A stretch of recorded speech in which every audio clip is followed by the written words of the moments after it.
Hi, this is Sive Morten with the daily update on EuroFX. I post my exclusive market overviews with the key political and economical events, charts and important levels on the ForexPeaceArmy.com forums weekly.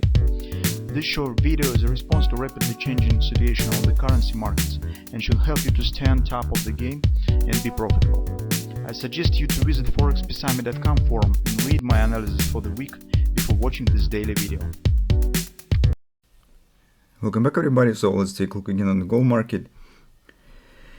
Here's guys, situation simultaneously is sophisticated and is simple. Simple is just because we have the pattern, and if you're ready to take the risk of the coming CPI report, you could stick directly with the pattern, because currently it's nothing depends from us. It's well, mostly will depend from the numbers that we will get, the next step on the gold market. And from that standpoint, it's relatively simple. So you just have the pattern, you make the bet, and then sit on the hands and wait for CPI numbers where they will push the market in what direction. So, but at the same time, the sophisticated moment stands with some bearish signs on the currencies. So if we'll take a look on the euro currency, for example, it looks heavy and shows a lot of signs of the weakness, that's suggesting that downward action is more probable. On the gold market is also not everything looks absolutely positive. So despite that, we've got the grabber, and that's great stuff. But on the 4 time frame chart, it might be, well, action in both direction. In fact, with this pennant forming after the collapse, market also shows some signs of the bearish dynamic pressures. Market stands tight in the pennant, while trend shows the bullish sign. And that also might be the sign of the possible downward continuation. On the hourly chart, the patterns that we discussed also has not been formed. So the double top, the double bottom pattern has not been completed. Here is the very slow and too choppy action on the right side of the pattern, which is not good for a double bottom because of the potentially bullish reversal. And in the second half of the pattern, bulls should control the market, but you do not have any bullish signs here.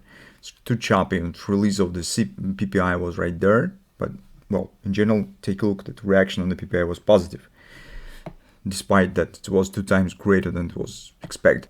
So we could dare to suggest that maybe on the CPI reports also will be positive reaction. Anyway, currently it's not the bullish performance that we see here. It's even forming some kind of the Gartley steeple to sell right there. That's why, in fact, you have only single option to do. Either you take the position before the data release, placing stop somewhere below the lows, hoping that the grabber will work and market will accelerate further.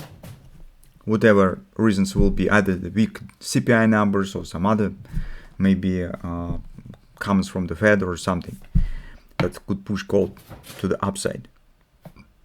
Or despite the grabber, you just sit on the hands and wait for release and then act by fact. So just watching what the performance will be. If market will start indeed upward action with the acceleration, you could try it then later take the position on some minor bounce on intraday charts. This is more conservative approach. So that's actually 2 ways of action that we have currently, because well, based only on the picture, because we do not know the CPI numbers, it's very difficult to predict in what direction market will follow. You could just trying to anticipate making the bet. In this case, you will get a bit more risk because your stop will be right there. But in case of the successful bet, and if market will accelerate, your reward will be much greater than it will be perfect entry. For the taking the position by effect of the release, well, in this case, risk reward will be different. Then just choose what's better to you, what's more suitable to your personality, and let's keep watching what will happen on moment of the inflation release